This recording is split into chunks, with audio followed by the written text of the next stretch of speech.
a shots with you. Okay. All right. I just would like to take picture. Mr. Hanapi, is it okay? It's okay, sir. All right. So please open your Please open your camera. camera, student.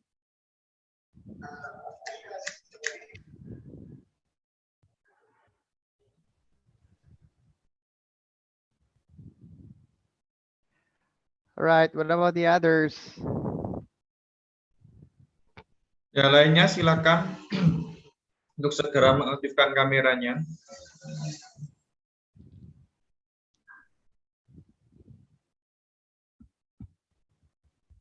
Okay, there. Okay, what about the others? Please open. Today is our last meeting, so I would like to have a souvenir with you. Okay. There are some. Okay, good. All right. Okay. So show me your best smile. Okay, nice. Okay, one more. One, two, three. Okay. All right. Nice, Dea. Okay, one more. Okay. Thank you. That's it.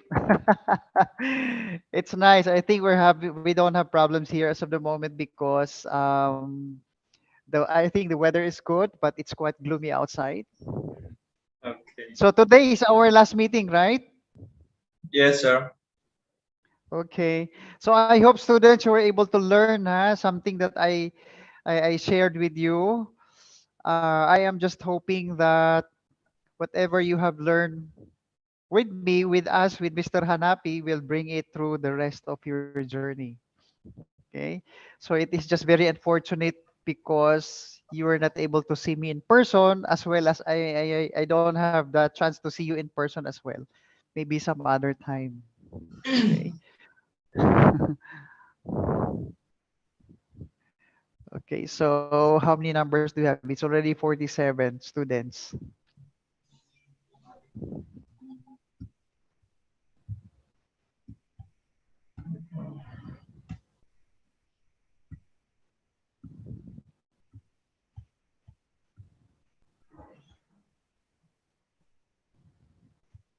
Okay, sir. Maybe we can start now. Good Okay, morning, all right. Dr. Thank you, Mr. Ramil. Hanapi. Good morning, student. I would like to say thank you to Dr. Ramil to share with our student today. Today is last session in leadership class. Uh, but before we start, please, student, open your camera. Please be active during the class, and please ask a question in Q&A session.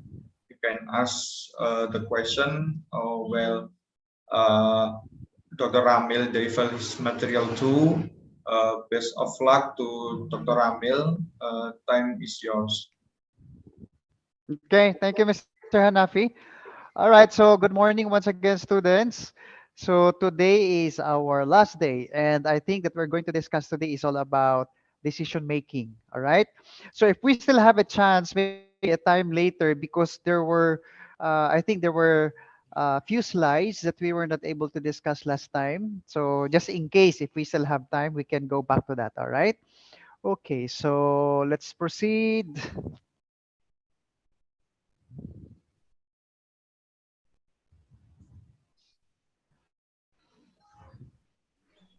All right. So do you see my screen now? Yes, sir. Yes, Okay, sir. that's nice. All right. So you hear me loud and clear as well. So last meeting, we were able to discuss about followership. Okay. So as what I have said last meeting, we keep on discussing the leader. But what about the followers? So we were trying to discuss last time what are the roles of their followers, how they behave as well. Good morning, Miss Judith. All right. How what the roles are, for example, if they are part of the group. But today this is really very critical because we'll be talking about decision making now. So if it is decision making, it really plays a vital role because, as you can see, if you are a leader in the organization, the burden lies on you. Okay? So, whatever you say, whatever you do, remember that the followers will always be observing you. So, it could either be the way you say things and the way you act things. So, today we will try to uncover what is really a decision making and how does it start? I mean, where does it coming from? Okay? So, when we're talking about, according to Peter Drucker, he says that whenever you see a successful business, someone once made a courageous decision. Okay, so in other words, what he's trying to say is it lies depend on you.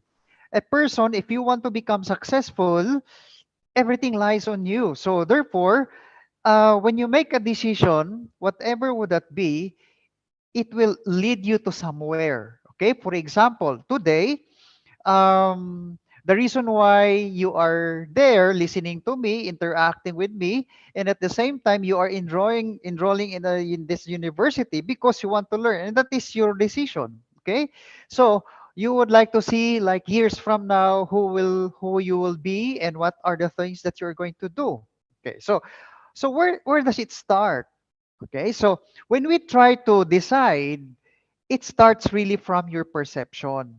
Okay, so whenever you say it's perception, it's something that you can see, it's something that you can visualize. For example, in everything that you do, in everything that you, and everything, whatever you see outside, it definitely affects your way of thinking. So, perception is all about, it is a process by which individuals organize and interpret their sensory impressions in order to give meaning to their environment.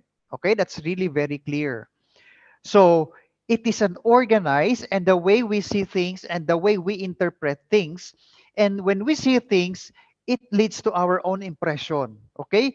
And when we see things, there is a tendency that we really put a meaning into that. For example, in this picture here, perception is all about here is a dog, but the little girl here says, "Oh, it's such a big dog." You see, that's how she see things.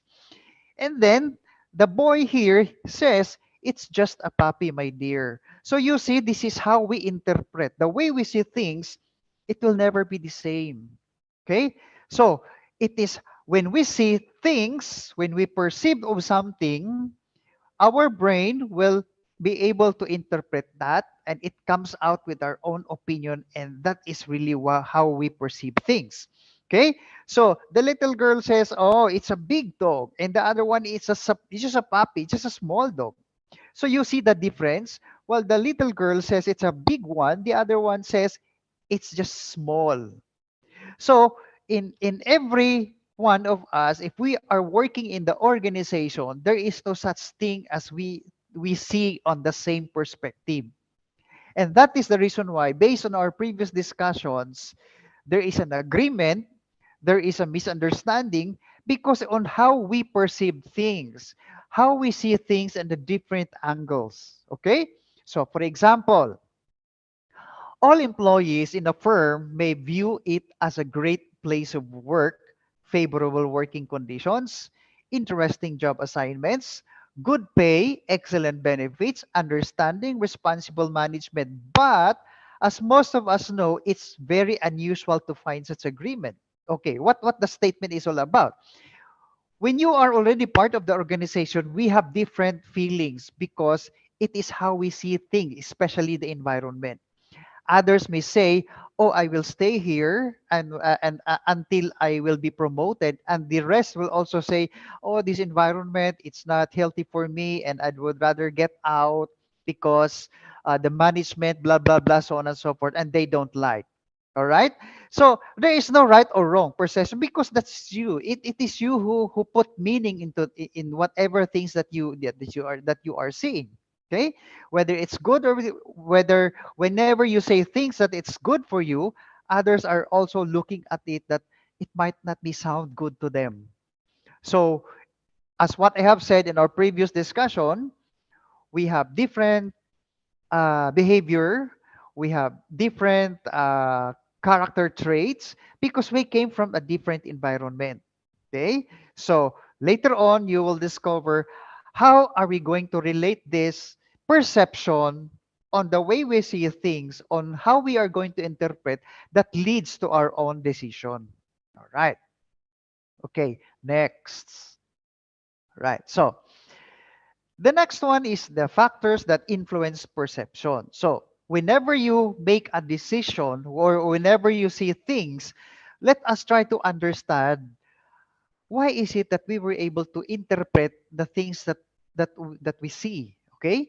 So, how do we explain the fact that individuals may look at the same thing yet perceive differently? Okay? Take note of that. Let's say, for example, the picture that I showed you a while ago, they're only looking at one thing or one subject, which is the dog. The girl says, "Oh, it's just a big dog," and the other one, the boy says, "It's small. It's just a small, my dear." So remember this one. We're just looking one object, which is the dog. So here is another example. Okay, there is a woman and there is an old man here. So they see different things. They see differently in terms of what they see. Okay. The girl or the woman look at this figure here as six. And the old man says, "No, it is not six, but it is nine." But take a look of this one. They are just looking one object here, but they perceive differently. Is it wrong? No, it is not. Because they're entitled to that because that's what they saw or that's what they are seeing. Okay? So therefore, there are several factors. Why is it that this woman sees it at six? The old man sees it is nine. So there must be some reasons why they were able to see things as six, or the old man says it is nine. All right, so let's try to dig deeper and understand this well. So, a number of factors operate to shape and sometimes distort perception. Take note of this. There are number of factors operate to shape and sometimes distort our perceptions. All right. So, the reason why, for example, there are some reasons why this woman look at this six, and there are some reasons why this old woman, this is not six, but this is nine. But the question, who is right or wrong? If I am going to ask me, there is no right or wrong because that's what they see, and that is what their own that this is that's their own view. Okay, so these factors can reside in the perceiver, in the object or target. Okay, being perceived or in the context of the situation in which the perception is made. So it's very clear. Look at their position now, because the figure here, six is like this, and this woman here sees it at six. So therefore, this is what the perceiver sees, the object or the target. Okay, can you say that the woman is wrong? No, she is right. Okay, so the man, because of his position here, he looks at this also as nine because this is what his standpoint. This is the place where he sees this figure at nine. So therefore, what we're saying here is this, in this context is this, it's the situation in which the perception is made. All right? So if you try to look at this, if you are an employee or two or three of you discussing of something, let's say a conditions that you can see inside the organization, I am telling you, you have different point of view. Okay, So let's say, for example, if you're going to look at your leader as you're going to assess, or there must be some issues like, oh, what do you see? How will you be able to assess Mr. So and so as our leader? The other one would say, oh, he is very good, he's very nice, blah blah, so on and so forth. And the other one would say, no, he is not kind. Actually, he's very strict, blah blah. And the other one would say, oh, this is the thing that I observed with our leader. So there is no right or wrong there, because it is the situation. It is made whenever you say things that actually shape or operate and even distort. Okay, so in other words, it varies in different perspective. So first, it's how you see things because you are not in his place. It's what he sees this number or figure because he is not here. He's not there in the situation. Okay? So this is how we form our own perception. It depends upon on the situation. It depends upon our feeling. It depends upon our own views. Because we are not, it's very impossible that your feeling will also the same as mine. Okay? All right. So am I still on air? Can you still hear me, students? Yes, Yes, sir. sir. Yes, sir. All right. Okay, good. Nice. All right. So let's try to dig deeper. So, factors that influence perception. Okay, take note. Do not forget the two pictures that I have showed you. There are one girl and one boy. They say only they saw a dog, but they have different judgments. And the other one, the woman and the old man, they have different perception in terms of the figure, which is 6 or 9. Okay, so try to uh, understand this well. So there are factors. So the first factor here is factors in the perceiver. Perceiver meaning it could either be you are the woman or you are the old man.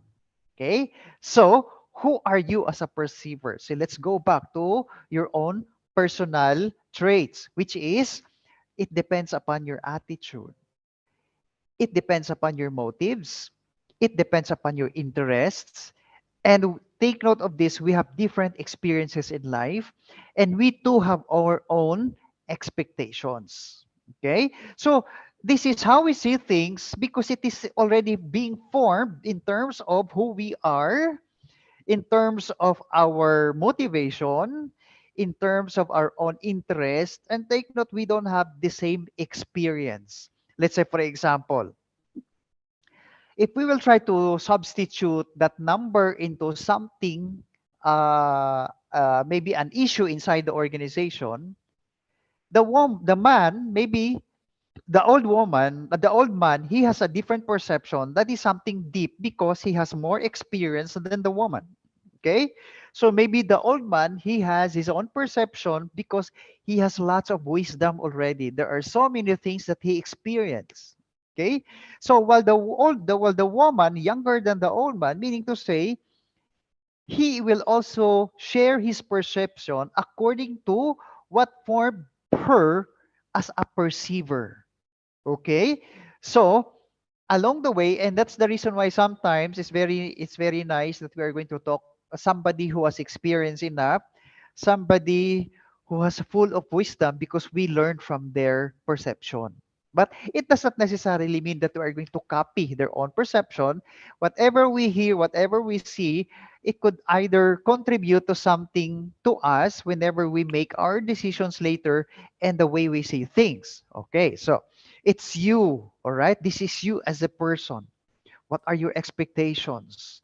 Okay, so what are your experiences? For example, you are here listening to me. There are some expectations, for example, or there are some motivations. You might say, oh, it is okay for as long as I will be able to pass the subject because anyway, that is a requirement. Maybe some of you, oh, the subject is very important because later on I will also become a leader. I will also lead my own people. I will also teach them. Okay? You see, but is it wrong or right? There is no wrong or right there because this is what you perceive. Okay? Now, this is you, and This is the factors in the situation. Remember the situation of the place where the woman is and the place where the old man is. So it also goes with the time. It also goes with the work setting and the social setting. So time, remember, we always bounded with time. And that's the reason we always keep on a hurry.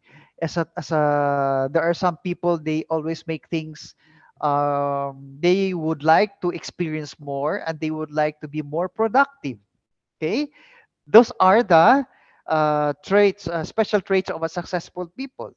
Others, they are too complacent, too relaxed, because anyway, I will wake up tomorrow. It's the same thing. Okay. And of course, the work setting. This work setting here, it could either be if you are no longer happy with the environment, the people that surrounds you, or maybe the management is not, it's not kind to the employees. That's how you feel. All right. And of course, our social setting, it could either be, we can perhaps relate this to your relationship to your workmates. It could either be like they are close by what, why is it that we are not close with them? Okay? So if you are already in the organization, there are things that you may consider in terms of the way you perceive things, and later on, it will lead to some judgment, or whenever you make things in judgment, and in turn later on you will have to decide. Okay, now you, the situation, and the factors in the target. So the target would be, for example, that's particular subject. So factors in the target in terms of novelty, for example, is it something new, is it something innovative, it is something that will shock me. Okay, and the mobility, also of course the motion, the sounds, the size, the background, the proximity or the distance, or the similarity. So looking at these three factors in terms of your perception as a perceiver, the situation, and the target, try to look at this arrow. This forms your perception. Okay? So therefore, in every situation, we have different perception. In every personality, in every type of leader, he is being formed because of his attitudes, because of his motives, because of his interests, because of experience and his expectations. Basically, he will drive to his own perception. There might be some leaders, for example, that they are self-centered, and I don't think that is a type of leader. Okay, and that's the reason why a definition of a leader, you should always be selfless. You are there to serve. I think for me, and I think that's the meaning now of this new era. But you cannot avoid those people that they are just doing things because they want to get more for their own personal advantage. So, nevertheless, we individuals, we have different perception. We view things differently because of these factors. Okay? Now, there are some theories here why we have different perceptions and we have different judgment about others. All right? Okay. So the first theory here, it says attribution theory. This theory tries to explain the ways in which we judge people differently. Take note of this. The reason why we look at different views because it falls on the attribution theory. Okay? We judge people differently. Okay? There's, for example, oh, my relationship with my immediate superior, we are not doing well. And the other one would say, no, we are okay because he's a nice person, he's a nice guy. Okay?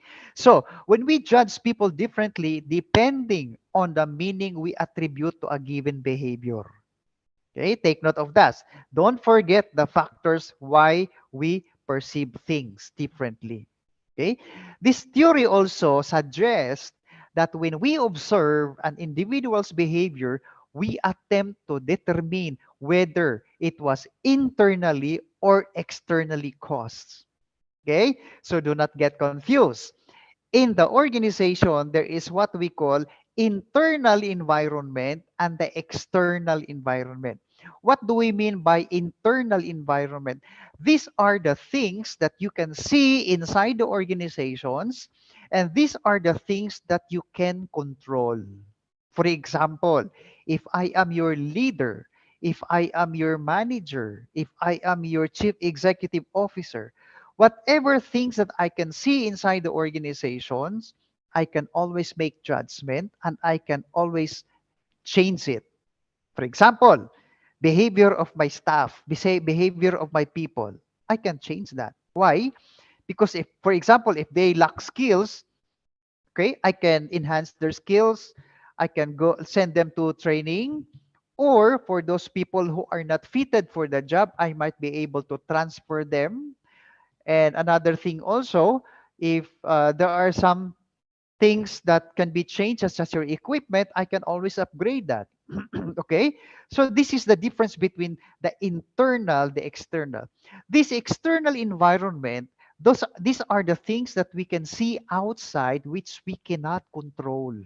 What are those? For example, when you say external environment, it might cause something that is political, cultural, economical, technological, or environmental. Okay? So these are the external costs. For example, why we are doing this now? Instead of me going there, instead of seeing me in person and I will see you in person, what is this thing that causes this thing? In which case we are just doing this class now through online. I'm just facing the laptop. Okay? Because there is an external thing that we cannot control, which is the pandemic, which is the COVID-19. Okay? And other things like political, blah, blah, so on and so forth. So as you can see, again, in the business environment, there are two types of environment. The internal, these are the things that you can see inside the business, inside the company, which you can change, which you can control. But the external, like for example, these are the things that makes you upset, but you cannot just do something about it. For example, um, when you are about to go to work, and then, if it's, for example, first day of work and everything is okay, no pandemic, what is the problem? There is always the traffic. Okay, sometimes you are late because of the traffic. Traffic is external, in which case we cannot. It's beyond our control. All right. And then how does it affect, for example, to your own mood? Now, you are traveling, let's say traffic 1 hour, 2 hours, and when you arrive in the office, what do you think is your perception there? Okay. Sometimes you are not in the good mood, you're angry, blah, blah, blah. You're feeling anxiety because you're already tired. You see that? So these are the things that happens that, it's beyond your control, and it greatly affects the way you judge people differently or at different in different situations. Okay. All right. Next. In that determination, however, depends largely on three factors. The three factors there would say there is distinctiveness, there is a consensus, and there is consistency. Okay, we will try to discuss this later. All right, so moving on, as what I have said, internally, cost behaviors are those who we believe to be under the personal control of individual. All right, take note of this.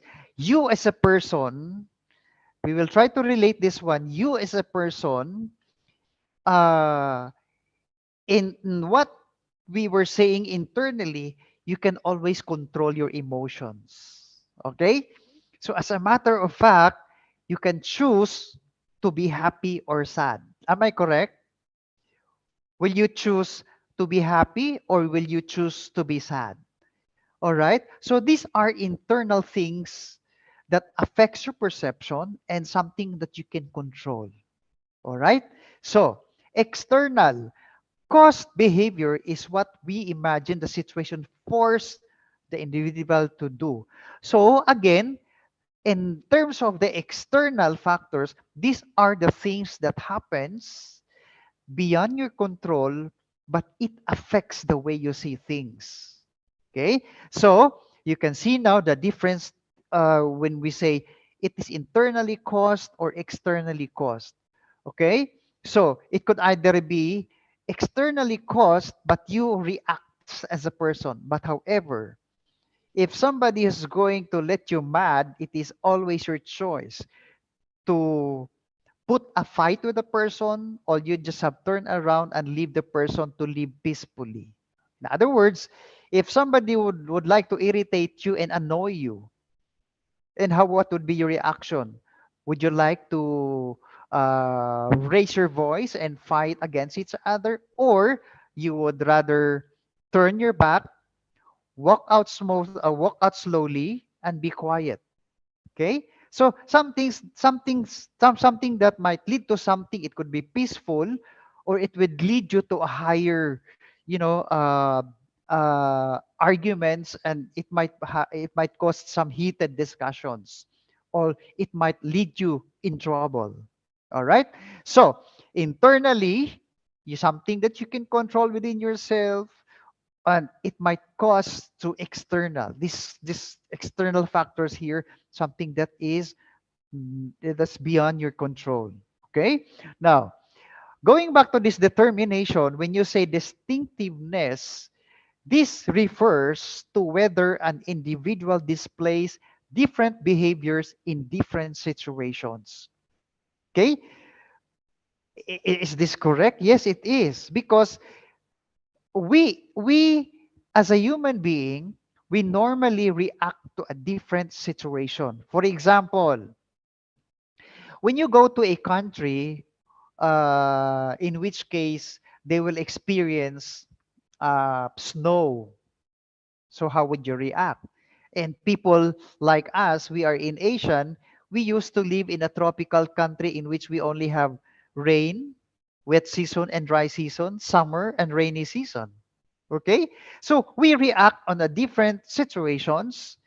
We react according to the external things that may lead us into a certain perception, and later on it will lead to something that is judgment. Okay, so it's distinct.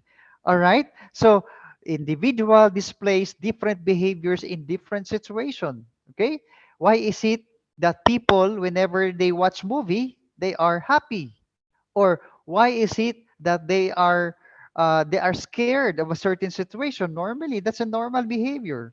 All right, if someone will scare you, do you think you will be happy? Basically, you have to react on that different situation, which is you will be scared.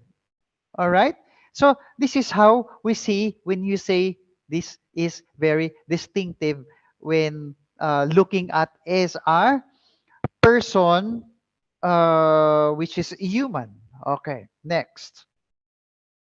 Now, is the employee, here's a question here. Is the employee, who arrives late today also one who regularly blows off commitments? Okay, so what is the statement here? If, for example, if the employee comes to work late regularly, do you think that this person doesn't have any commitment? Okay, take note, a commitment is such, for me, commitment, the word commitment is just a very serious and scared word for me, because when I'm going to commit of something, I will really have to do it no matter what it takes. Okay? Now, this is a question like, do you think the student will normally comes late? Do you think that the student is no longer interested about the subject? Okay, so we will come with a judgment later on if we will know really what causes this employee comes to work late most of the time. But it does not necessarily, perhaps, meaning he doesn't have any commitment at all. That is something that we have to find out. Okay, but however, there are some people perceive, for example, oh, this person is always late. Maybe I'm sure that he's not interested.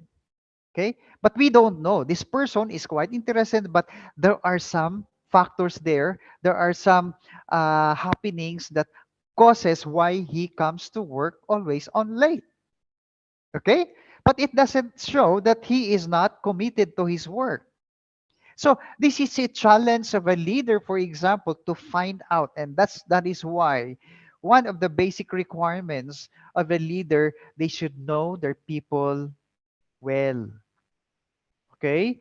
Because how will you be able to lead your people if you don't know well that much? Okay? So by looking at this statement here, if it is, we are likely to give it an external attribution. Okay, again, it doesn't follow that the employee arrives late most of the time, that he doesn't have any commitment. There is a commitment, however, maybe the person lives at a far distance and going to work, it takes time for him or her. So that is the reason why he comes to work always late. Okay? So, if it's not, we will probably judge the behavior to be internal. Take note the word internal and external. In this statement here, there are two assumptions. It could either be the person comes to work late most of the time because of the external attribution. Maybe along his way, the traffic is too heavy, all right? And he lives perhaps far distance from his work. Or the other way around, it could either be if looking at this situation, oh, there is no problem because he lives very near. And as a matter of fact, there is no traffic in going to the office. So if this is not the reason externally, it could either be his own behavior. Okay? Take note of this. External, because of the traffic, or maybe other reasons why he normally comes to work late. But if this is not the problem, maybe the problem is really the person itself or himself. Okay? So, if I am the leader, I have to take a look of these two. Is it something that is external, or is it something that already attributed to his well-being, which is the in person? Okay? So, if I am the leader or a supervisor, I have to assess. Now, you might be asking like, sir, so if there is no external and the problem is within himself, what will you do? Well, basically, I have to talk to him, and maybe I have to give some reminders. Okay, but however, me as a leader, I cannot just tolerate this behavior because I am also bound to obey the rules of the institution, which is the employees manual. And while the employees manual would say you should be there in your workplace at least 15 minutes before that time. So all of us should be there. So the same as the supervisor, he is going to follow whatever is being written in the policy. Okay? Now, if everyone who faces a similar situation responds in the same way, we can say the behavior shows there is a consensus. Okay, take note the word here. The first one we were talking about um, uh, the first one we were talking about distinctiveness, and this one will be talking already the consensus. Okay, take note of this one. If everyone who faces a similar situation, okay, if a person comes too late most of the time, take note of this. If everyone faces, in other words, Mr. A comes to work always late, and let's have to assume, what if, for example, it's not only Mr. A, there is also Mr. A, B, and C who is doing this? What do you think is your response there? And we can see the behavior shows consensus. In other words, if for example, Mr. A happens to come to work late most of the time, and according to him, oh sir, I'm really sorry because it's a heavy traffic, you know, and then going from the place where I live and going here to the place of my work. It's it's very heavy traffic, and it's I'm having a really hard time. And what if, for example, there is another person here who lives in the same place as Mr. A, which is Mr. B here, and Mr. B comes to work on time. You see that? All right. So there's a different perspective here. It could either be Mr. A is telling a lie, but Mr. A because of his behavior. Because anyway, if we're going to talk about the distance and the traffic, Mr. B comes to work on time. But however, if we're trying to look at understand consensus is all about, meaning to say, if Mr. A is late because according to him is traffic, and Mr. B also says, "Oh, I'm sorry, sir. I come to work late because of the traffic and the distance of my workplace." In other words, there is what we call consensus, meaning the reason of Mr. A and Mr. B, it's the same. All right. So something that is external, not behavioral, unless otherwise, if they have different reasoning, in that case, that Mr. A always late, and according to him, because of the heavy traffic, and Mr. B comes to work early, meaning to say there is something behavioral here as Mr. A's. All right. So the behavior of our tardy employee meets this criterion if all employees who took the same route were also late. Okay, if I am a leader now, I am going to look at, because as you can see, okay, maybe not at this moment. Your teacher is not monitoring. Oh, what time did you arrive? Blah blah, etc. But when you will be working later on, everything is being counted. Okay, there is a bandy clock there. There's a timesheet, and there is a supervisor. There's a time clerk, and in which case they are employees' arrival is always being monitored. Because remember this, when you will become an employee, the number of time that you are there inside the organization or inside the office, it's being counted because that is equivalent of the salary that you are being paid for. Okay, there is no such thing as you just have to receive the salary, and it is a free time for you. You can come to office anytime you want, unless you are the owner of the company or unless you are the general manager. In that sense, maybe that is an excuse. But for the ordinary employee, meaning to say, you have to come to work. If you are being told to work 8 hours, then you have to work 8 hours, not seven, not five, or not even 3 hours. All right. So that's the reason why, if you are a leader, you should know your people well. Why is it that they're always late? Why is it Mr. A uh, is late when in fact Mr. B comes to work on time when in fact they live in the same place? All right. So next. So finally, an observer. When I say an observer, meaning to say you as a leader, you as a supervisor, you are going to observe your people. Okay. Let's say, for example, in this case, does the person respond the same way over time? Coming in 10 minutes late for work is not perceived in the same way for an employee who hasn't been late for several months as it is for an employee who is late 2 or 3 weeks at time. You see the difference there?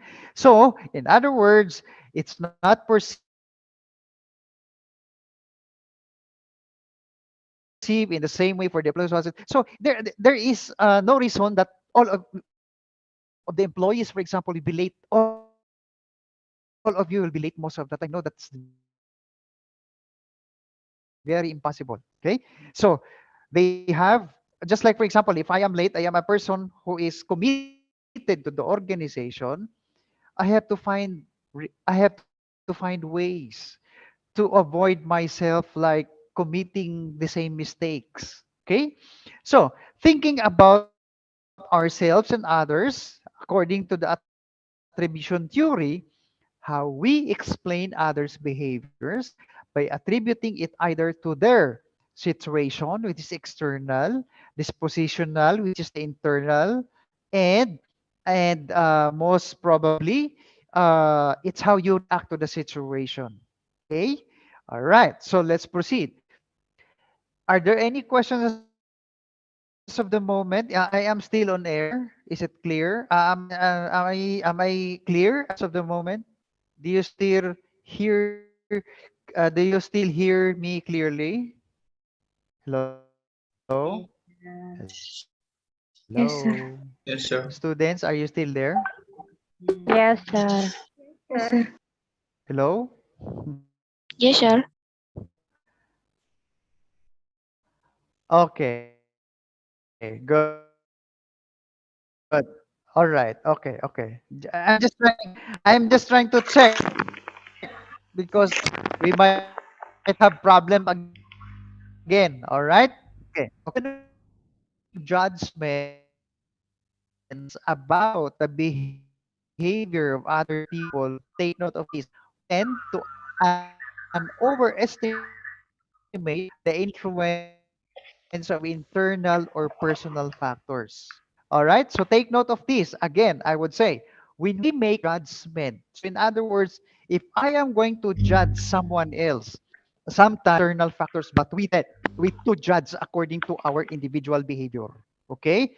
When we make judgments about the behavior of other people, we normally underestimate the influence of factors. Okay, going back, Mr. A. If I hear that Mr. A always comes to work late most of the time, and I would say, no, Mr. A is really a problematic person. You see, we don't even care. We are not showing concern whether what's the reason why Mr. A is always late. You see that?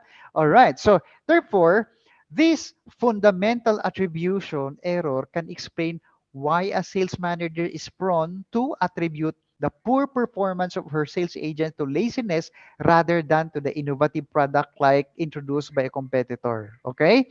This is another scenario here.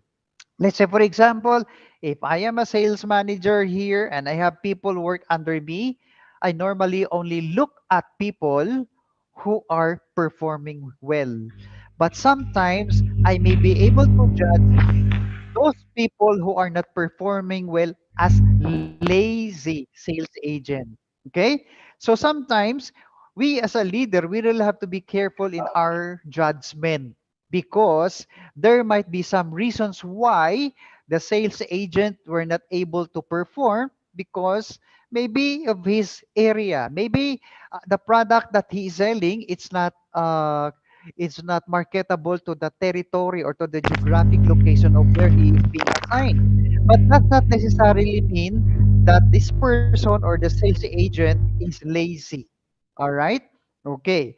So sometimes we as a leader, we would rather also take considerations of the external things before coming up into conclusion by just highlighting our own weaknesses as a person or their weaknesses or the weaknesses of your followers.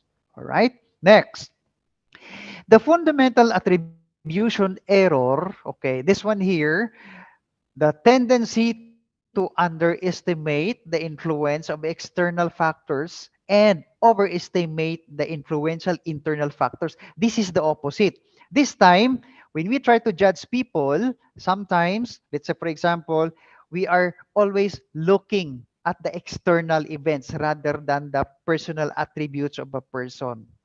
All right. So when I say, oh, Mr. A is late because he doesn't have any interest at all. He doesn't have any direction. He doesn't have any motivations or something like that. Okay. So the self-serving bias, the tendency for individuals to attribute their own successes to internal factors and put blame for failures on external factors. So take note of this self-serving bias. Okay. You're just trying to look at your own self. The tendency for individuals to attribute their own successes to internal factors and put the blame for failures of external factors. Example, okay, if I am the employee, I would say, oh, I am doing well, okay, but nobody notices me, okay? They are not recognizing my effort because I have contributed so much, all right? But somehow, this person perhaps is trying to look at this internal, or the way it's a perception that gives him a picture about himself, but he was not able to look at other factors externally. All right. This theory, this is what we call the self-serving bias then. Okay. All right. Now, attribution, what causes certain behavior. All right. So now try to look at your own self now, as if you are looking or you are facing at the mirror. And I would say, if you're facing at the mirror, what do you see? It's yourself. All right. So there are two here. Let's say, for example, the other one is dispositional attribution. The other one is situational attribution. Okay. Attribution, or in other words, what causes a certain behavior. Let's try to look at on the left side. This is the question now. It is something within the person we observe. Okay, take note of this, the attribution, something that we observe. Example, the personality of a person. If that is the personality of the person, then you cannot do something about it, because that is he himself or herself. Remember, we are we are born unique. We have our own different we have our own capacity. All right. So it is something within the person we observe, personality, that is internal attribution, something that's innate you as a person. And then, looking at that going down, we make a dispositional attribution. So if you're trying to look at the internal things such as personality or character traits, we were talking here about a disposition. Sometimes you may hear other people, oh, you know what, I really like this person because he has his own disposition. Okay, take note of this. Oh, I'd like this person because whenever he decides of something, he's really very firm and he knows himself very well. All right, so this is an example of a dispositional attribution. Looking on the other side, what causes certain behavior? Okay, the question, is it caused by something outside the person we observe? All right. So therefore, it's the situation. It's not the innate. It's not the internal attributes of a person, but it is the external. All right. So looking at this, internal, external, the opposite here, and when we try to look at this, we mean the situational attribution. Dispositional, meaning to say you as a person, who you are, and what are your character traits, versus the situation that you are in now. Something that you cannot control that attributes your own behavior here. All right? If it's hot outside, do you think that you are going to wear your coat? Of course not. That's really, really very hot. So basically, as much as possible, you wear fabrics that's really very light. Okay? Do you think if it's very hot outside, uh, you will have to feel cold? Basically, you have your own reaction because the environment is hot. Okay? All right. So next. Okay, so common shortcuts in judging others. Remember this one. Where we in our discussion we have started something that we see things, that is what you call a perception. Okay? Whenever we perceive things, meaning to say, follows a judgment. Okay, so common shortcuts in judging others. Okay. Selective person. Okay, are you a selective person? All right. So what a selective person means. So any characteristics that makes a person, an object, or an event stand out will increase probability will you perceive it. Why? Okay, take note of this. Are you selective? Does it mean that if a person is very close to you, do you think there is a okay, do you think there is a difference when you tend to describe people, your best friend versus your enemy? Of course, there is a different perceptions there. Your enemy, sometimes you are not going to say good things about your enemy because what you are seeing is this person is an evil to me. Okay? Versus your best friend, basically, oh, I love this person. He's my angel, blah, blah, blah, so on and so forth. Because we are very selective. Because you'll never know your enemy also possess a good character traits. Okay, you see the point there? So, for example, and then your enemy will be friends of other people, and then they would say, oh, your enemy, you know what? He's very nice person. Because that is your perception. Take note. And then there is why. Because it is impossible for us to assimilate everything we see. We can take only certain stimuli. Okay, take note. For example, comparing to your best friend and your best enemy there. Okay?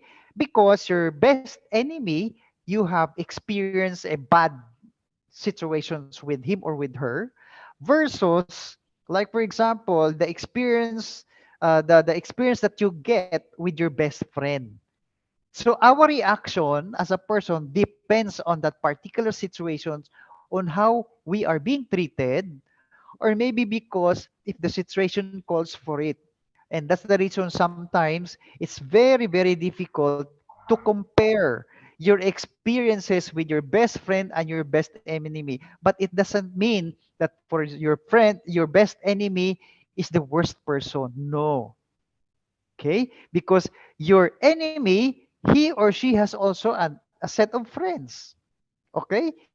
Somehow, it's very difficult to assimilate in everything we see. So it's very difficult to judge others selectively. It doesn't mean like, oh, my best friend is a perfect person. And you wouldn't know your best friend also has an enemy. Okay, it's the same thing. All right. So this explains why you're more likely to notice cars like your own, or why a boss may reprimand some people and not others doing the same. Okay? Try to look at this picture here. This is a glass. This is a woman and this is a man. We'll just have to imagine this one that they are both employees. Okay? For example, they are looking this glass with a water here, okay? And the woman says, it's half full. The other guy is, it's half empty. All right? So take note of this one. There is no right or wrong. Both of them is correct, but it's being expressed differently. This guy here, look at this area here, which is half empty. The woman, look at this area here as half full. Full, half empty is here. So they are looking at a different perspective, but it is still, in other words, they are trying to look at on a different perspective. And this explains why you're more likely to notice as it is your own. So why a boss maybe reprimand some other people and not other doing the same thing? Because your boss, for example, look at you based on your own performance. Okay? Unless otherwise, if your boss, let's say for example, is playing a politician, he plays his favoritism. Okay?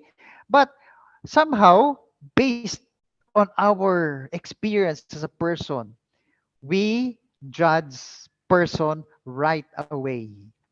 Okay? All right? So, let's say for example, you know what? I don't like the person. Or you see that? We judge right there and then, even though you don't know the person. And sometimes you would say, I think I like him or I like her because I find him nice. And the other person would say, no, I don't like this person. You see? So we have different perspective. It's in this case here, we're just looking one glass with water, half full. She said it's half full. The other one is half empty. Okay? We judge selectively based on what we see. All right? Because this is the things that we see based on our own perception. And it boils down the line to who we are as a person. Okay, remember those factors like your person, the situation, and at the same time, um, the environment. Okay? All right, so let's proceed. Okay. Now, there is also what we call a halo effect. Okay? A halo effect. Not not a hell and not hello, but it's a halo. All right. So I know, I'm sure you know what a halo is all about. Okay. So a halo effect says there is a tendency to draw a general impression about an individual on the basis of a single characteristics such as intelligence, sociability, and appearance.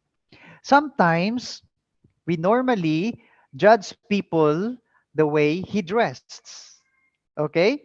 Sometimes you would say we judge people the way we see his or her accessories. For example, if I see a person driving a car, a Mercedes Benz, blah blah, the sports car is really very expensive. Does it mean that the person is rich? Okay, so does not necessarily mean goes that way, because you'll never know he borrowed that car from his friend. All right. Okay, this is what we call a halo effect. So let's say, for example, we judge the intelligence of a person because he is or she is a good speaker. Okay? But remember today, when we say intelligence, there are different types of levels of intelligence. You might be good in sports. Okay? Take note of this. There are different level of intelligence now. You might be good in sports. You might be very good in singing, and that is considered intelligence. Okay? So there are so does it mean that you are very shy? Okay? And you are not intelligent enough? Sometimes we judge people because of his or being an out. Let's say, for example, if a person has an outgoing personality, sometimes we would say, oh, that person is really is very intelligent because he's so friendly, blah blah. Yes, in some other way, based on what I am saying, like intelligence now comes in the different levels. All right, but here, let's say halo effect. According to the statement here, let's say he might has a lot of money. Take note. He might has a lot of money. Okay? I think he is rich. He seems smart. He must be rich. Remember? Okay? Try to look at the statement here or their conversation. He might has a lot of money. So meaning to say, this is what I judge the person. Maybe he dress well, and I would say, I think this person has a lot of money. Okay. And then the other one would say, he seems smart because maybe the person talk a lot. Okay. Maybe the person is very fluent in his own language. That's the reason why you would say, oh, he's really very smart. All right. And maybe whatever things that you must say, and based on what you see from the person, he must be rich, or I think he's very very rich. So that is what we call now a halo effect, meaning to say we judge, we draw a general impression about the individual on the basis of a single character traits. Take note of this. All right. So if there is a halo effect here, there is also what we call a contrast effect.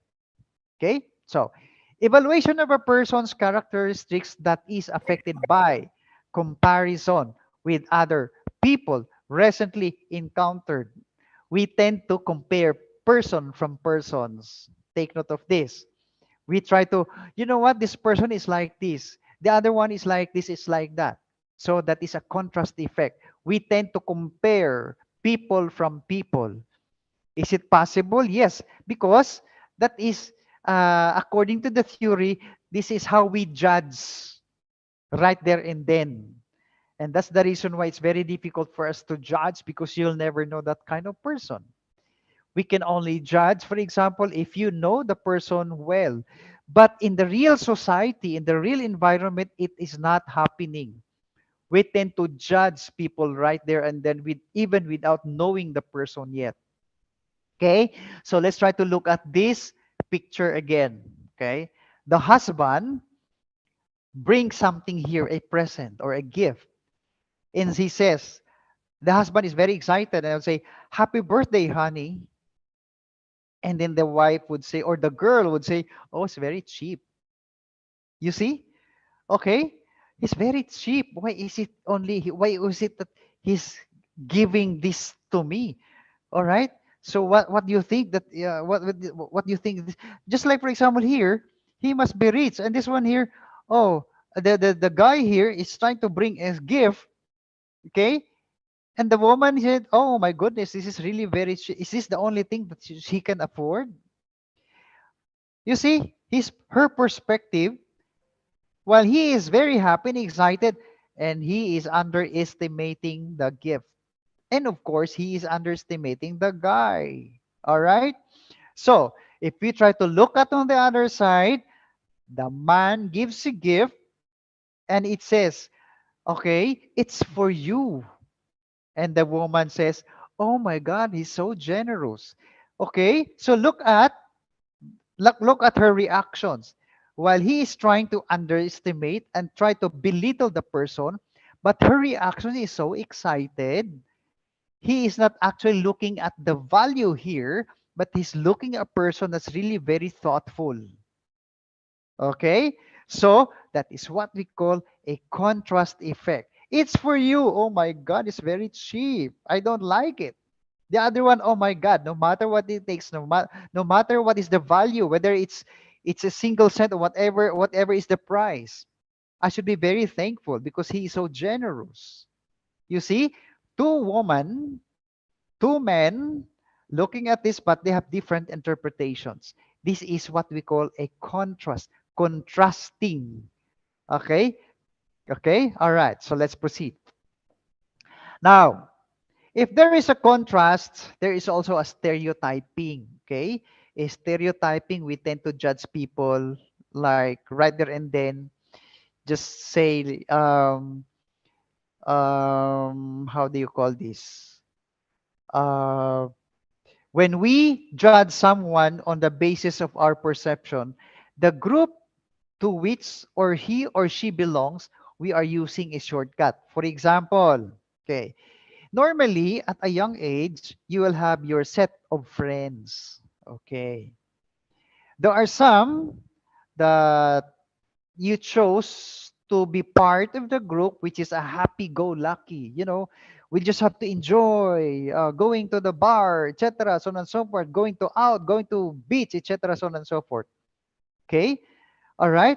And then you, as a person, might want to choose a group who is very serious, like very choosy of the activities, but it's very difficult. Let's say, for example, does it necessary, let's say, for example, if you belong to the part of the group who are outgoing, enjoy laughing, etc., so on and so forth, does it mean that this group, they don't have dreams for their lives because they are a happy-go-lucky person? But sometimes in the society, we normally judge. And sometimes we were being told by the elder people, oh, you have to choose your friends carefully. Okay? But there may be some explanations on that because remember this, you are being formed. The person that you are right now is being formed according to the environment. So, however, stereotyping, it is really happening. When you are be part of a group, of a certain group, it doesn't mean that um, you will also do the same. But however, sometimes we are being judged because you are part of the group, and at the same time, this is what I saw, this is what I am seeing of your of the things that you are doing within the group. For example, your parents would say, oh, I don't want to say your friends, I don't want you to be part of the group because they are not serious about their studies. You see, well, you are serious, but because you are part of the group, the members of the group are happy-go-lucky, there is a tendency that you will be judged as a whole and you will be one of them already. And that is what we are using our perception or judgment shortcut. Okay, so we rely on generalizations every day because they help us make decisions quickly. They are means of simplifying complex world. Okay, so take note of this. We normally judge because this is what we see. Okay, so they help us make decisions quickly. Whatever we see, we always make judgment. Okay? If you are part of the group, then we would say you are part of them, and that is a stereotyping. Okay? So, in this case here, let's say for example, in an organizations, we frequently hear comments that represent stereotypes based on gender, age, race, religion, ethnicity. Men are interested in blah blah, so on and so forth. Okay, even in our own cultural uh, of who we are, of we came from, sometimes we are being judged, and that is stereotyping, and that is a no-no. But it is happening in the society, and being stereotyped, it's not good. All right, it is not good. But I'm telling you, it is also good now that you know that stereotyping is not good. All right, in general. But somehow, in every situation, when you stereotype, well, there might be some tendencies that your judgment will be right. Okay? All right. So let's proceed. Okay. Stereotyping. Okay. Okay. So, all right. So there are also specific applications of shortcuts in organizations. All right. Okay. So employment interview. Let's look at this way. Few people are hired without an interview. Okay, take note of this. In the organization, there are some situations goes like this. People, few people are hired without interview. What do you think are the reasons behind? Okay, there are some people, there are some applicants were hired without even passing through some tests. Okay? But interviewers make perceptual judgment that are often inaccurate. I'm telling you this one. In the organization or in the company, there are some or there are situations really happen. Okay? Because let's say, oh, if this is being referred by Mr. So and so on, there is no point of that the person should take the examination or undergo a several testings, etc. because I know this person is good. Okay, because we judge according to our impressions. Okay, so just like for example, if you seeing a person walking down the aisle and would say, oh, this person is nice, how would you know that the person is nice? Because you don't know the person yet.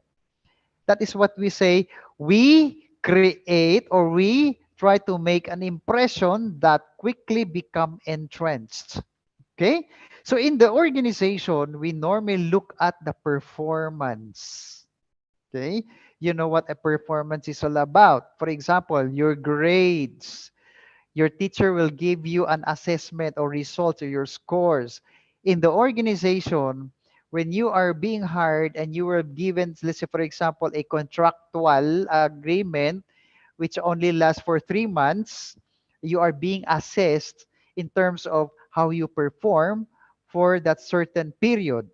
And then later on, they have to sit down with you and talk with you about your performance. If performance is doing well, maybe your contractualization status will be changed to probationary, which is um, going to the regularization. But always it depends upon your performance or the things that you have contributed to the organization. So performance attempt to validate their perceptions of reality, even these are faulty.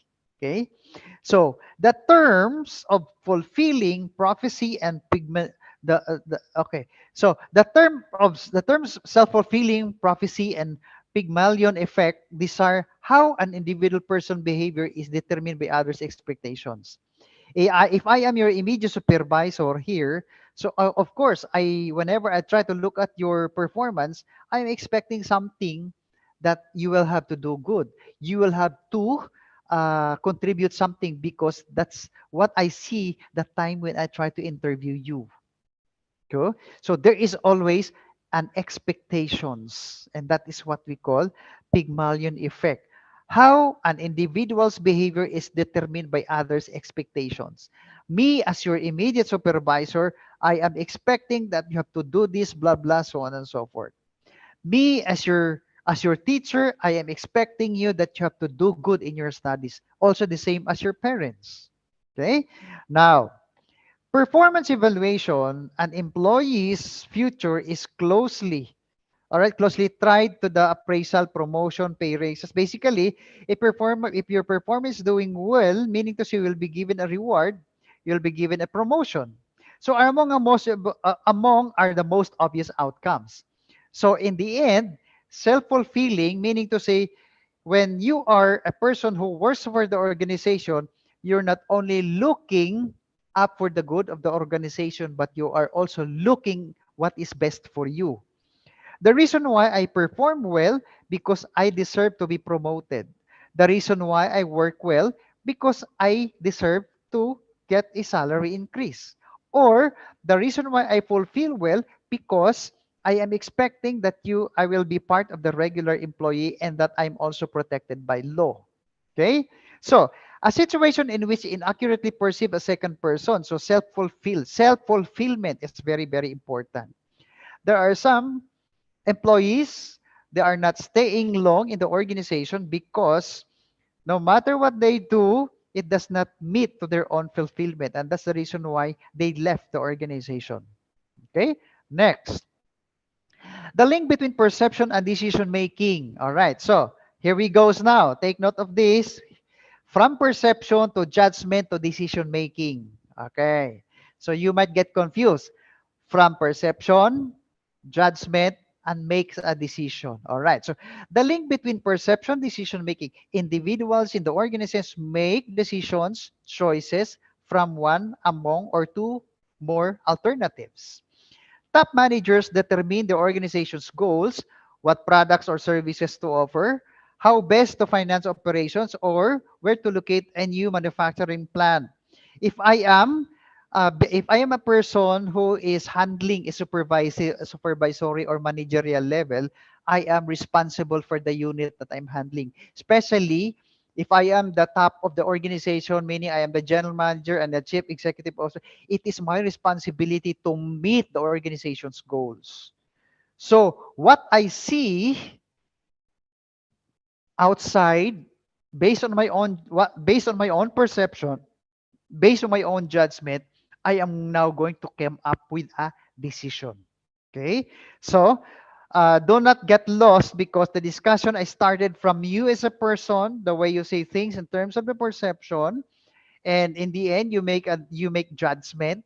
And here judgment now there is a leading to decision making, and we are now looking at the organization. Okay. So middle and lower level managers set production schedules, select employees, decide. So these are operationals. If you are a manager, you tend to decide on the selections of your schedule. Who are these people that will go to work? Blah, blah, blah.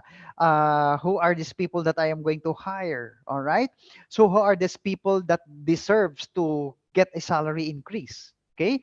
For the non-managerial, meaning to say these are the ordinary or the subordinates, how much effort to put forth at work and whether to comply with the boss requests. All right. So, in other words, if I am the boss looking at the organization's goal, I have to look at your performance. And in some other cases, as an employee, I have to uh, do a job which will meet to the expectations of the management. Okay. All right. So, let's proceed. Now, decision making occurs as a reaction to a problem. If there is a problem, there is always a decision. Okay? So, if our sales is not doing okay, if your performance is not doing okay, that is a problem. And I have to decide. And that is a decision. So, decision making occurs as a reaction to a problem. If there is a problem, I have to make a decision whether I have to keep you, I have to train you, or I will fire you, or I will terminate you. So that is a discrepancy exists between the current state of affairs and some desired state requiring us to consider alternative courses of action. Problem, the problem is always there. I'm telling you, problem is part of our lives. Each of us, we have our own problem. Okay? But the problem, if you are inside the organization, that is a problem of a different level. Okay? And that is a problem which involves about corporate solutions. If your car breaks down and you rely on it to get to work, you have problem that requires a decision part. For example, you are driving your car going to work, but one morning when you wake up, the engine is not working. What will you do? Will you be staying there because you don't have your car is not working well? Basically, you have to find a ways. It could either be you have to commute, you have to hire a grab or a taxi. That is a decision. So unfortunately, most problems don't come neatly labeled problem. Okay, there are some that comes out, but there is really a tendency that you have to solve. Other than that, these are problems, are hindrances. Okay, now the rational model, bounded rationality intuitions. Okay, so we will be talking now about decision making. So the rational decision making, we often think the best decision maker is rational and make consistent value maximum choices. Okay, remember this one. Whenever you make a decision, something that's always good, you are not going to make a decision that's something that leads you to bad. Okay, so decision will always lead to a greater heights. It will always give you to something that is productive. Okay, so decisions choices made from other or two more alternatives. Whenever you make a decision, there are sets of choices. Okay, let's say for example, let's say the example that I gave you, when you wake up in the morning and your car is not working, what will you do? It could either be you're going to take a public transportation, or you have to take your motorbike or other means of transportation. Does not necessarily mean that your car is not working, you are going to stay there and you're not going to report for work. Of course, there are some solutions and there are some alternatives. All right. So, rational is characterized making consistent, value maximizing choices with a specified constraints. As what I am saying, whenever you make a decision, you are going to make it for good, not irrational, not illogical. Okay? So rational decision making model, it says here, a decision making model that describes how individuals should behave in order to maximize some outcome. Basically, you make a decision if you can see that everything is not in order, meaning to say you have to put them back, make a decisions to make it in order, to make things clear. If you can see that your place is dirty, what will you do? There are some things that you have to clean the area. Okay, not in the same way that if whenever you see it's dirty, you have to put more trash there. That's very irrational. Whenever you see a problem, you have to fix the problem to make it better, not to make it bad. All right. Okay, so let's proceed.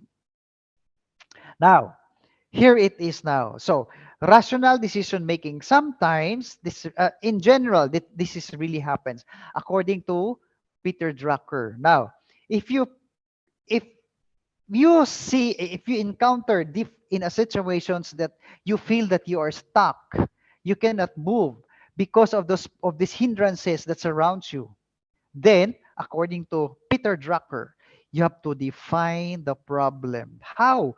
Just try to look at where the problem comes from and what is really the problem is all about. Okay? Sometimes, in your case, internally, you are not happy. Sometimes you don't know the reasons why, and that is a human factor. I don't know if you experience this at your young age, but there are really times that, oh my God, I don't feel well today. I really don't know what happened, but I'm just upset. Okay? So it's really important, but why is it that you are not happy? Or it's also the same as why is it the organization or your sales department was not able to meet the objective? Then you have to try to look at the problems there. Try to squeeze everything. Try to look at every angle. What is the problem is all about. As if you are fixing. Just like, for example, if you are not feeling well because you're experiencing a headache, what will you do? You go to a medical doctor. And then the medical doctor would say, and you would say to the doctor, Doctor, Doc, you know what? I am not feeling well because I'm experiencing a headache. And the doctor would say, headache, which part? And What about your sleeping patterns? How many hours do you sleep? What are your eating habits? Blah, blah, blah, so on and so forth. Okay. Next, you have to analyze the problem. From defining, you have to analyze. Okay. I know that you know what analyze is all about. And then, after defining, after analyzing, then try to search for an alternative solutions. Take note the word here, solutions. There are solutions, alternative. But whenever you try to look at the alternative solutions, try to only look at what is the best and decide. Okay? Out of 5 alternatives, what is the best for you? Going back to my example, if you wake up one morning and you have your car, but your car is not working, what is your solutions? What do you think are the alternatives that that you are going to do in order for you to bring to the workplace and you still have to work? It could either be you will take your motorbike, you will take a taxi and book a Grab or whatever transportation. These are the alternative solutions what I'm talking about. Now, take note from the develop alternative solutions, meaning plural, there are so many. Then, whenever you decide, there is only one best solution. No more S here. So meaning to say you have to pick the alternative solutions which you think that is the best one in order to solve the problem. All right? So this best solution, you're going to convert that into decisions. Okay? Because you were able to define, you're able to analyze, and then you develop, you decide, then it's about time you are going to convert that. When you say conversion, you have to put this into action already. So what will you do? Then you have to call a Grab. That is converting a decisions already. I have to take a Grab no matter what techniques because I am late. And that's the reason why I have to book a Grab because I still have enough time. All right? And then you have the effective actions from decisions. It's here. So do it. Don't wait for someone else to do it because it's very useless when the problem is there, you define, you analyze, and you don't develop the solutions. You're just sitting down there. Okay? And you don't decide and you don't even convert into action. So therefore, in order to come up with a decision-making process, it should complete the entire thing because it's what we call a process. Process cannot be completed without defining. Process cannot be completed without analyzing. Process cannot be complete without developing or deciding or converting or doing into action. You really have to actualize those actions. And at the same time, later on, you would evaluate after you have converted that into action, then you have to go back again later on. Is the actions working or not? And that's another story. And that is the part of the decision making process. Like if the action is not doing good, then you have to find another one. It's an unending process. That's how you solve the problem. All right? Okay. Are you still there? You're listening? Am I still on air?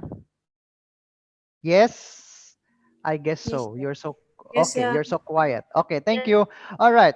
Okay, so let's now try to look at about bounded rationality, a process of making decisions by constructing simplified models that extract the essential features from problems without capturing all their complexity. Okay, take note of this. Okay, capturing all their complexity. Okay, so extract the essential features from problems. Okay, so we have said that we are going to analyze, we're going to define, blah, blah, so on and so forth. And we have to know the problems very carefully. Okay, so in that case, we will be able to come up with an intuitive decision making. Sometimes, okay, sometimes there are things that you have to decide right there and then. That is the challenge of a leader. Because, let's say, for example, you are at the restaurant and the customer is complaining and you are there as a supervisor and you are the leader and then this customer is getting angry, so from there you as a leader you will have to decide because there is no time especially in times of crisis, and you are going to use your intuitive decision. What is that intuitive? That's intuition, meaning to say your own best personal judgment. Okay? So, what is intuitive decision making? An unconscious process created out of distilled experience. Because I am a supervisor, for example, I've been there and I know the problem. In that case, I know the solutions because I need to decide right there and then, especially in times of crisis. Okay? If you see someone who is not breathing, what will you do? It could either be you have to, when the doctor is not there, you're going to find another solution. Maybe somebody there knows how to do first aid, blah, blah, so on and so forth. All right? Because there is a really a need that you're going to come up with a decision. Next. So common biases and errors of decision making. Overconfidence. Again, this leader here sometimes very confident about himself. Look at this picture. From here, he's very confident that whenever I make the decision, I have to jump and reach this far. But look at the picture. Because of the overconfident and the biases about himself, he's not looking about the facts. He's not looking about the records. His decision falls short. Do you think this leader will become successful? No, because he is overconfident about himself. And you would say me, sir, is there something wrong being confident? There is no something wrong about confidence. Confidence is really very necessary if you're a leader. But however, decision making is different.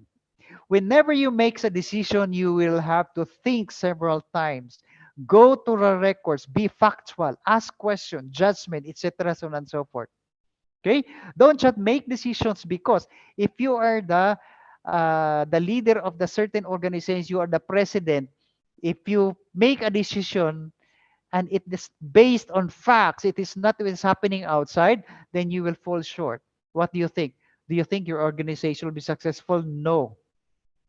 This is the result. Because if you try to look at this based on his own decisions, he thought that whenever I make a decision, I have to reach this far. But in reality, look at this one. Do you think he will reach this? He will only reach this far. Were you able to meet the objective? No. Because he was not able to study very well based on facts of what is happening outside. All right? Next. So anchor biases, there is what we call. An anchor bias is a tendency to fixate on initial information and fail to adequate adjust subsequent information. Okay? So it occurs because our mind appears to give a disproportionate amount of emphasis on the first information received. So this is now the problem is, for example, it's how you see things. Our mind appears to give disproportionate. In other words, sometimes we over or underestimate. Okay? So that's the reason I have to go back and you have to study very carefully, especially in the corporate scenario. So anchors are widely used by people in which professions in which persuasion skills important. Advertising, management, politics, real estate, and laws. Okay? So try to look at this picture. 75%, and then look at this one. This is so cheap. Okay? So these are the biases. We think, for example, if I am a person looking at this, do you think that it's really 1,000 and the price goes on 250? Or this is really 75% off? That's the reason why in anchors advertising, because we tend to do something in which case it would be nice to the eyes of our customers, and our customers would think differently. Once our customers will see this, it could either be they will buy because there is a 75% off, or they will buy because the price is there. But we in the organization as a marketer, sometimes that's not the reality. Okay? So sometimes there are deceptions there. So take a look of this one. You as a consumer, you as a buyer, you normally decide to buy because of the price, because of what we see. We tend to judge that this is very cheap. All right. And that's where the decision comes from. And that is what we call anchor biasing or anchors. All right. Now, Availability bias, the tendency for people base their judgment of information that is readily available to them. So therefore, just like for example, this one, this is a wise decisions here. Let's say using only information that is readily available versus information that is good. So whenever you make decisions, especially in the corporate setup, you try to look at everything the organization. Go backward. Okay, try to look at the human resources. Try to look at your resources, your financial standing, blah blah, so on and so forth, before you make a decision. Okay, because remember the picture that I showed you.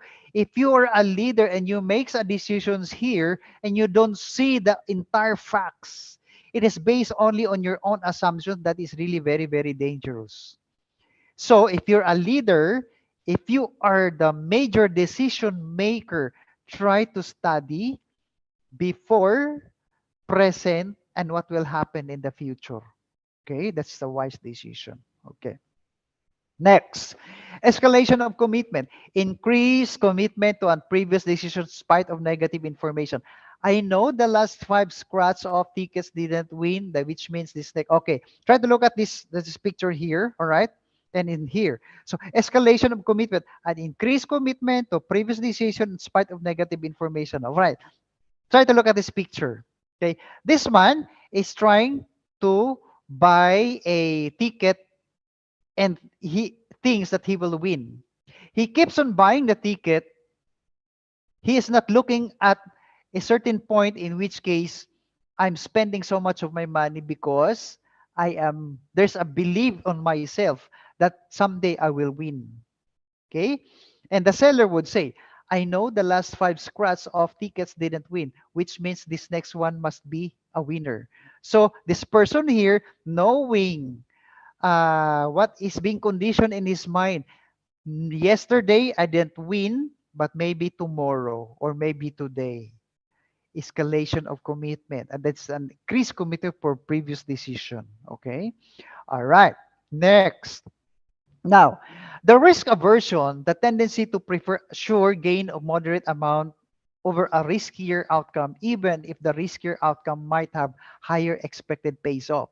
So risk aversion, all right? So this is the prefer sure gain to moderate amount of riskier outcome, even if the riskier outcome might have. All right, so therefore, look at this one. Whenever you make a decision, try to weigh things, whether you will be winning or you will be gaining, because you know the facts very well.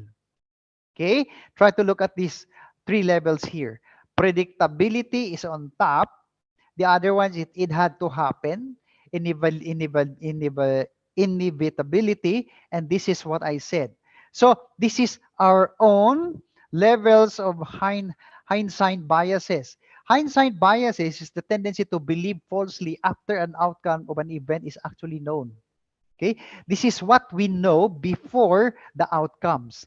This is what we do, and then we know, we believe beforehand that it gains, but however, in the end, we are incurring losses. And that is the reason why it is very critical for you to decide. It is very difficult for you to study everything before you make a decision. Because looking at this picture, before you make such action, you think that it's a gain, and in the long run, it becomes a loss. Maybe this is just your biases, but you don't think of facts. You don't think of what are the happenings outside, and in the end, it is leading to losses. All right. So this is how important when you are dealing with decision making in the organization. All right. So organizational constraints, performance evaluation, reward system. So when you say performance evaluation, sometimes you have to look back. If you're a manager, whenever you make a decision, try to go backward. Try to evaluate what's the performance backward. Okay? And that's the reason why there is planning. And you have to tend to compare your objective last year versus this year and what will be our target next year. Okay? So reward system. So sometimes this is being used in terms of dealing people or dealing to your customers as well as part of decision making. Okay? Sometimes If you are a marketer in the organization, you have to make these coupons, reward systems to your customers. And at the same time, if you're a manager dealing with your people, there is a tendency that you have to design a program that will let them motivate by giving a reward system. Okay? Or rewards at the end, especially if you're talking about performance. Now, there is also a formal regulations. All but the smallest organizations create rules and policies to program decisions and get individuals to act in intended manner. Okay, look at this one. And then regulations, whatever would that be, decisions should always be abide the rules and regulations of the organizations or according to the objectives set by the upper level of the management. And that is the reason why there is always rules. And these rules for the employees, there is what we call an employee's manual or a handbook. Okay. And then there is also what you call system imposed time constraints. A report of a new product, develop it may have to be ready, executive committee, blah, blah, so on. If there are some things that to be done, it should be properly discussed. Okay. You have to follow deadlines. Such conditions often make it difficult, if not impossible, for managers to gather all information they might like before making a final choice. Okay? So all of us are bound to follow the rules and regulations because that is an order. All right. Next. Historical precedents. So this is what I'm saying a while ago. Whenever you make a decision, you have to go back because history can tell about us a lot about the future. Okay? So, let's say if you are a student and you are too relaxed during your first or second year and you're aiming to be good, for example, during your second or third or fourth years, you have to go back and try to review your performance. If you're doing well, for example, last year, then you have to take a look. Why is it that I was able to go to get a good grades? Okay, so what's the difference? What are the things that I'm going to do? It's also the same as if you are leading the organization, try to look at your performance backward, compare your performance today, and then try to look at the future. This future, you might be saying that, is it really, can we really see the future? No, you cannot. When you're talking about future, you are dealing with uncertainty, okay? But however, based on what is happening before and today, years back, it might set a pattern. However, if you're going to ask me, let's say COVID-19, this is an unprecedented event.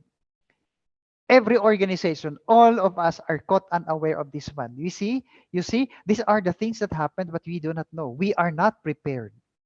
Because I understand decades, 100 years back, we had already a pandemic. No, we were not here yet. But this time, nobody, even the scientists, they were not able to predict on this one. And we'll never know what will happen in the future. Okay? And there is today what we call an Omicron. And we are just hoping that it will not go worst as the last year. All right? So we have to learn our lessons by going back to the things that we have done out years ago, so that it will gives us a clear picture of what will happen to us in the near future. Again, we cannot predict the future. We are not going to see the future yet. However, looking backward, we may the history or the events that happened in the past, it will give us a direction because it sets a pattern already. Okay? So from there, don't just try to make a decisions based on your do not be a compulsive decision maker. You have to study very well. Now, there are three ethical decision criteria. Utilitarianism, in which case, decisions are made to provide the greatest good for the greatest number. All right? Okay, this is what we call a very interesting one. Sometimes, when your immediate superior makes a decision, sometimes it doesn't sound good, for example, in your case. It may sound good in the part of the others because your decision sometimes, or being as a leader, whenever you make a decision, you have to take we have to take a look of the bigger picture, and it's always for the benefit of the majority, not just like I will make a decision because it favors to my friend, it favors to no. Whenever you make a decision, it should be across. All right, it should be what is best for the entire organization, for the entire members of the family. So number two, whistleblowers, individuals who report unethically practices by the employer to the outsiders. Okay, there are some people really, no, um, they normally give unverified report to the immediate superior. That is unethical practices. But somehow in the real scenario, you cannot get away with this. Okay? Because in the organization, there are also politics. But whenever you say things, at least it should be verified. Because whenever you say something to or report to your immediate superior in a way, that information might be of use in terms of making additions that is against to your colleague or against to whatever it is, whenever your immediate superior will make a decision. So the third criterion is impose and enforce rules fairly and impartially to ensure justice. Okay, or an equitable distribution of benefits and costs. So it justifies paying people the same wage of giving regardless of performance. Okay, so in this case here, for example, there are five of you working together, and the one person is not actually doing well, and this person is not contributing so much, but he also received the same salary as the others, and that is very injustice. Okay, so what we're trying to say here, if you're being told to report for work and work for 8 hours, then you have to work for 8 hours. That's really very unfair. Okay, so you are being paid, and so to the employer also of what is the benefits, for example, mandated by law, then you give it to your people because they deserve that. Okay. All right. So next. So improving creativity in decision making, creative potential. Most people have useful creative potential. So therefore, and that's the reason why, based on your leadership style, it could either be which is best. Are you an autocratic or democratic leader? But today, some of the organizations now, they are using actually a democratic leader, especially if you are dealing with people who are already expert on their own field. So sometimes try to look at this picture. So they are workers. They have their own ideas and opinions. That's why they are going to discuss with each other, share their thoughts, and when being combined, that results to new ideas, new concepts. Okay. If you are a democratic leader, this one will work, and this is the approach that you are going to use. For the decision, or for the three component model of creativity, this requires the expertise, creative thinking skills, and intrinsic task motivation. Okay, so what can individuals and organizations do to stimulate employee creativity? It all depends upon your leadership. All right, so I guess that ends our lecture for today for the decision making process. Do you have any questions, or we will finish the remaining 10 slides of last week? What do you think? Unless otherwise you have questions, or we will finish the 10 slides remaining last time.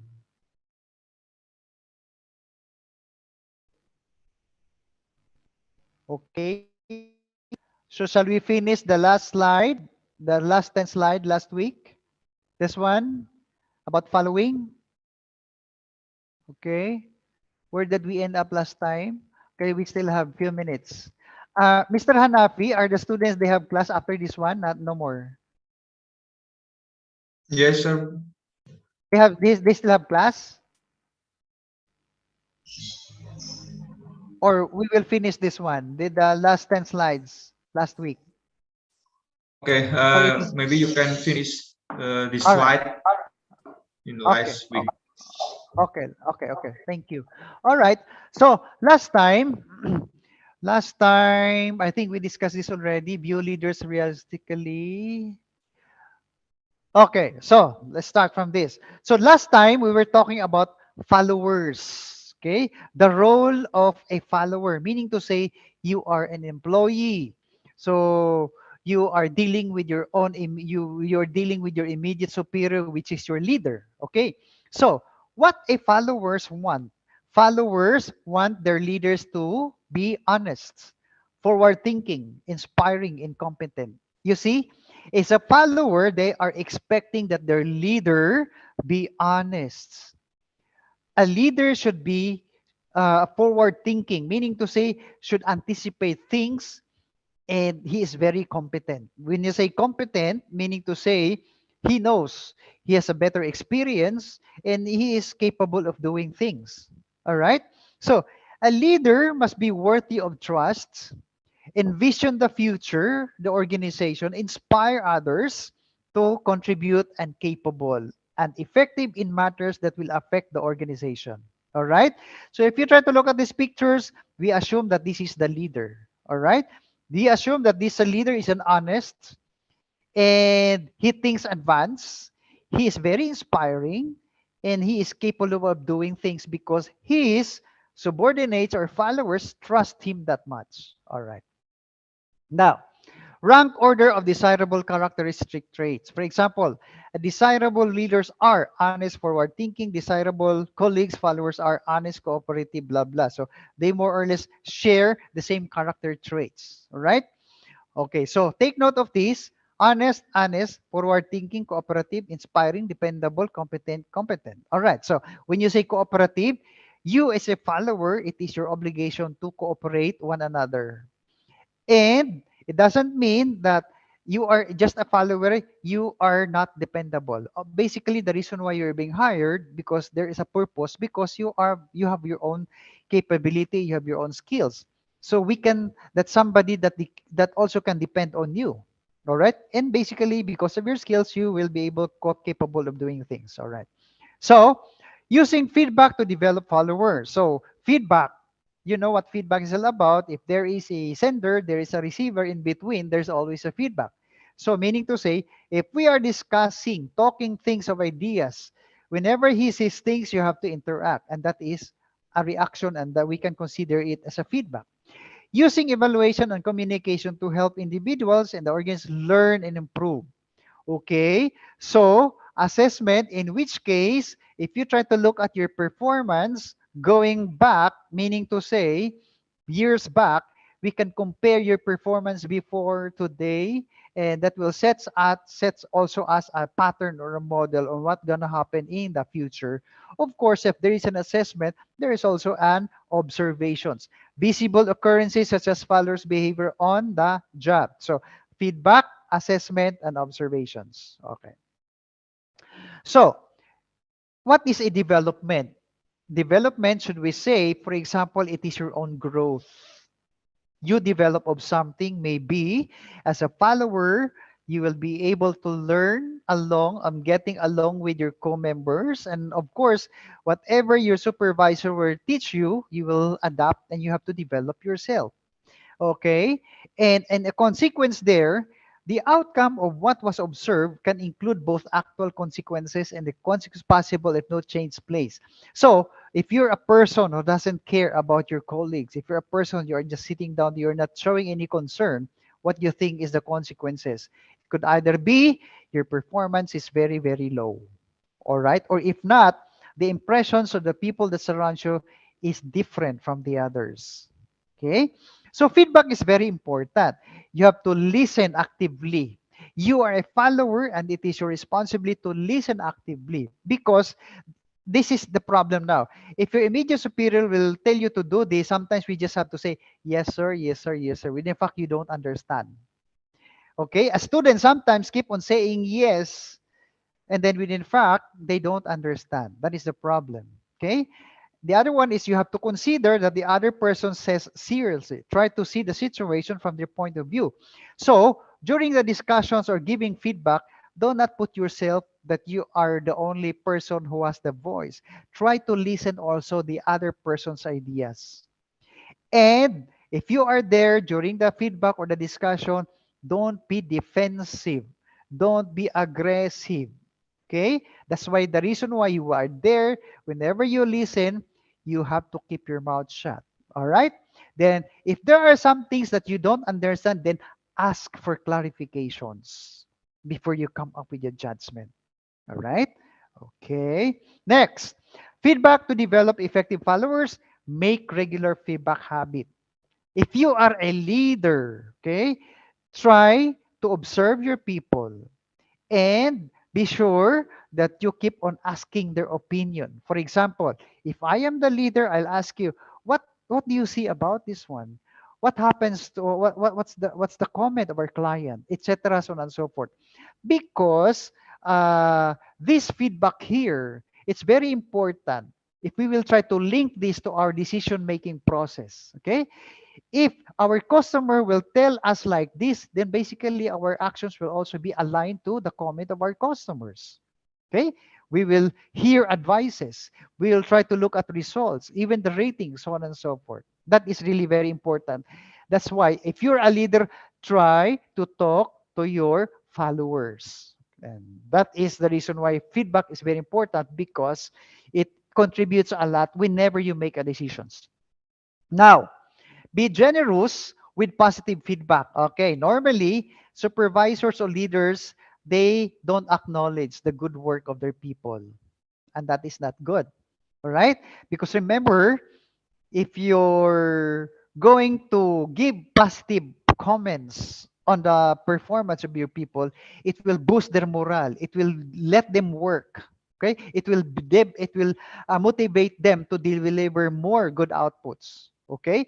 And you would say, "Oh, congratulations, Mr. So and so. I like your performance, and I think you did well." Blah blah, so on and so forth. Because there is a tendency that opportunity for positive rather than negative process. Okay. If you see that there's negative, I think you have to do a reverse psychology there. You have to give a reward such as awesome, excellent, good, average. All right. Don't make it, oh my God, you're not doing well. Okay. Always positive. So building a community of followers, together followers, leaders provide dependability. Try to look at this one. Because if you're part of the member of the team, there is a leader and there is a follower there. They normally follow your footsteps. They think that you are a person that can be dependable and they have to cooperate and they show your commitment to the organization. Of course, they have to listen to their leaders. Okay. So a good follower as well. Okay, community members should share certain characteristics. These are the community here and even parts of the organization. So, communities of all sorts were based on surveys, informed participation, individuals, and contribution. Okay, next. Next. All right. So characteristics of community. Don't get confused when I say community, huh? Because wherever you go, whether you are in you community, it's not being viewed as when you are in your house, your neighbors is community. Even in your corporate world, that is also being called as a community. Okay. Now, your company or your number of employees there and your bosses and your top managers, that is also what we call a community. All right. So don't get confused when you hear the word community. The word community is being used somewhere else. It could either be in religion, okay, for as long there's a group of people, okay. Community, effective communities members, inclusivity, positive culture, conversation, caring, trust, shared, and leadership. This is how the community is all about. All right. So there is caring, there is trust, blah, blah, so on and so forth. Just like, for example, in your house, in your family, there's always respect. Okay.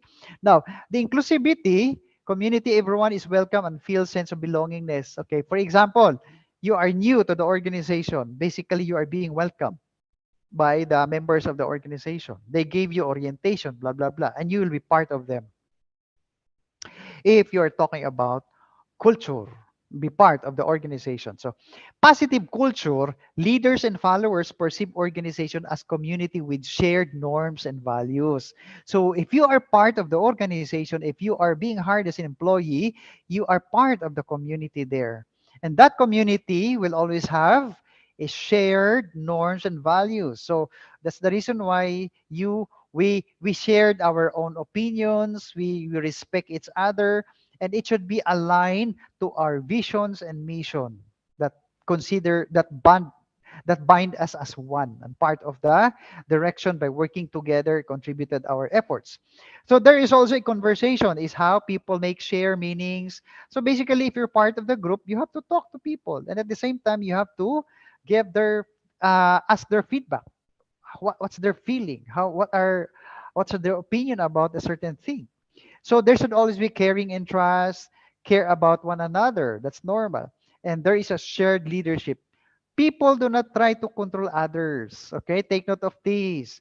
Leaders, there's no way that you are going to, the word control there, of course, the control is there. But if you try to look at it figuratively, control would mean that the environment is still happy. If it is controlling, literally, there is a tendency that people won't be happy working with you. Okay. All right. So, communities practice made up of individuals who are formally bound to one another. So, if they know each other very well already, every members of the family or the community is being comfortable with each other, and then they will be able to share their skills, knowledge sharing, and they have a common interests. When you are part of the organization, you are part and you have to share your skills and knowledge by everyone, and you have to work as one. All right. Okay. Next, why focus on community practice? Short-term value, long-term value. Okay. So short-term value, whenever you are in the organization, this is how you see things. Members, you are an employee. Okay, there is challenges, expertise, blah blah blah. As a members of the organization, you also have your term. There is no way that you'll be staying in the organization for long without getting something that is good for you. Let's say personal development, promotions, experience, blah blah, so on and so forth. And the organization, here is the problem solving, time saving, and of course, there is also a value. So in this picture here, there is organization, there is members, there is short value, there are long-term value. So members, there is a short-term value, long-term value. So everything will be combined together because organization will never exist without the members. Members will never exist without the organization. Okay, so employees, employer. All right. Okay, so I guess that's the end of our topic last meeting. Unless otherwise, if you have some questions. Question?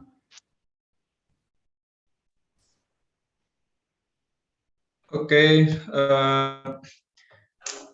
Any questions, student? No, is Q&A session.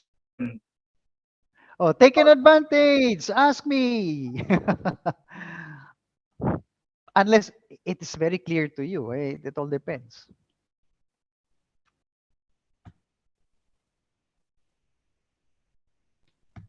Hello, student.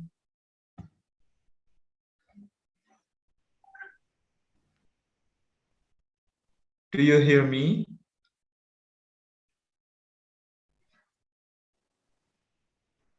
Yes, sir.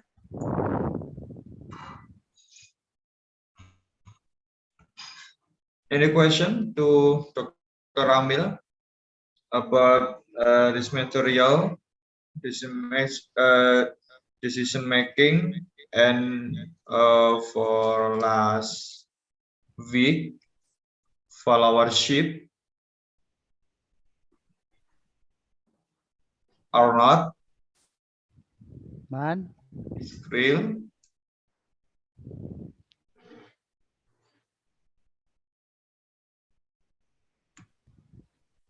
Can we take one more? Can you please open your camera instead? Because you're not going to ask questions. Oh, you open your camera just once more. Okay, student, Okay. please open your camera. Okay. What about the others? Please. I'd like to take another shots with you. Okay, nice. Okay. More? No more?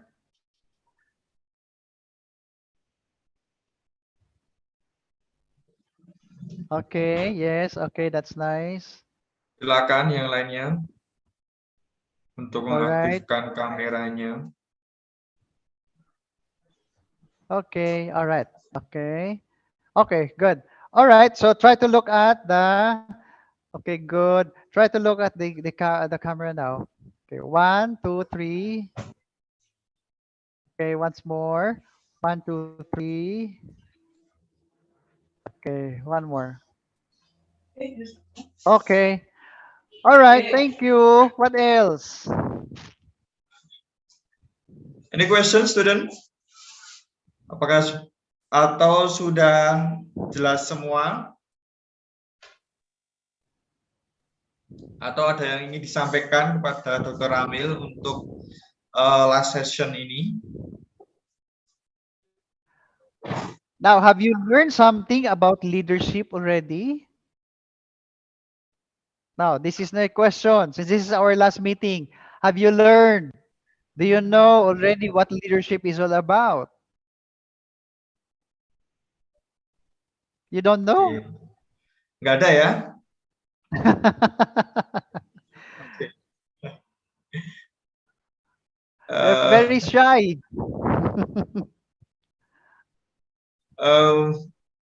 Maybe no question for today for last session, Dr. Amil. Okay. Thank you. Thank you, Dr. Amil, Okay. for today and for this semester in leadership subject. I hope in next semester or next year we meet in leadership subject or another subject. Okay. Okay, I'm thank also you, looking Dr. forward. Amil and All Connie. right. Thank you so much, students. Thank you. It's nice to have you for 8 sessions. Mr. Hanafi, thank you so much. Thank you. All right. Thank you Welcome, for sir. working with you. All right. So looking forward by next semester, we can see each other again. All right. Okay. So shall I say bye and thank you so much? Thank you. All right. So do I need to go now? Bye-bye. Yes. Okay. Thank you. Thank you once again. Thank you. Thank you, Mr. Hanapi. Bye.